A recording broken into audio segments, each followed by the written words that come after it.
I don't know why we're screaming! Yeah. People have been talking about the benefits of convergence forever. But is it really such a good thing? I'm John P. Welcome to Geek Beat.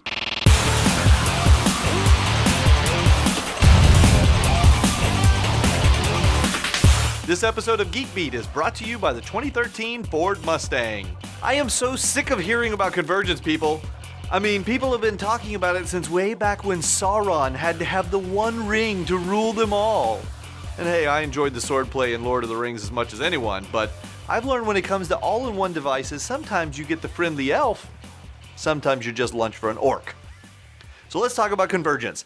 How about photography? You know me, I loves me some cameras. And the iPhone 4S has a camera so good a lot of pros use it all the time. But none of those pros are going to tell you they've thrown away their video or still cameras and gone iPhone exclusive. There's just too many situations when they need more than the iPhone can give. That's because at the heart of convergence is convenience. And convenience means sacrifice.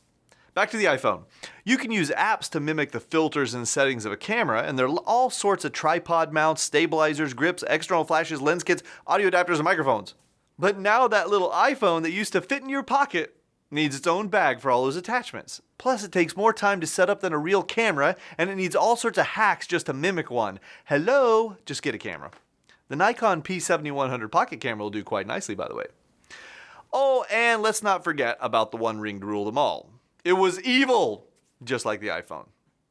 I'm kidding, people. No need to stone me on Twitter, @JohnPose. Okay, true story. You remember a couple of weeks ago when Callie and I were tweeting about the awesome 2013 gotta have it green Mustang convertible Ford loaned us? Yeah. Well, I took Callie through the drive-thru at Sonic because she loves their ice. I mean, seriously, apparently they have these little ice pellets. They're not normal ice cubes. They're these tiny little ice pellets, and they just fill up your, I don't know. Anyway, when I was back at the little sign where you place the order, what do they call that thing? You know, where you place the order? Doesn't matter. The guy says to me, "Are you the one in that green Mustang we just saw drive by?" I was like, yeah. I'll have some fries and a drink. No big whoop, you know.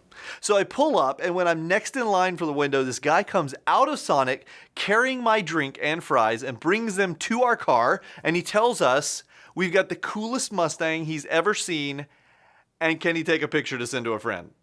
I swear on all that is holy, that is a true story. Sweet. Dave. That's awesome. Our Mustang had the 305 horsepower V6, a 6-speed transmission, dual exhaust, 18-inch aluminum wheels, and a rear spoiler just to cap things off. Plus, it was loaded with cool tech, like a built-in track timer, and it had these totally sweet LED blinkers. The blinkers were cool. Totally. So thanks to our friends at Ford for sponsoring today's episode of Geek Beat, and thanks for making us look totally cool at the Sonic.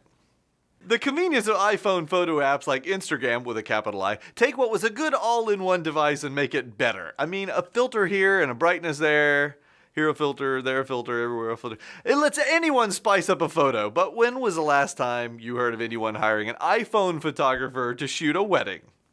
Trust me, using an iPhone as a primary camera for portraiture or event shooting would be like battling orcs with a hobbit.